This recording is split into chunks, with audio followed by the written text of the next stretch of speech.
You ask Tiger to solve. This deals with linear equations with one unknown. The final result is x equals 3/2. Let's solve it step by step. Group all constants on the right side of the equation. Add 4 to both sides.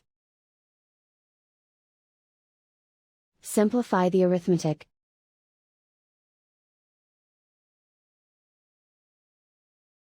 Isolate the x. Divide both sides by 8. Simplify the fraction.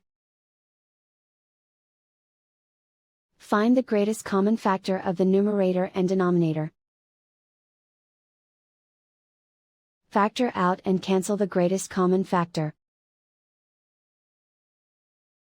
And so the final result is x equals 3/2.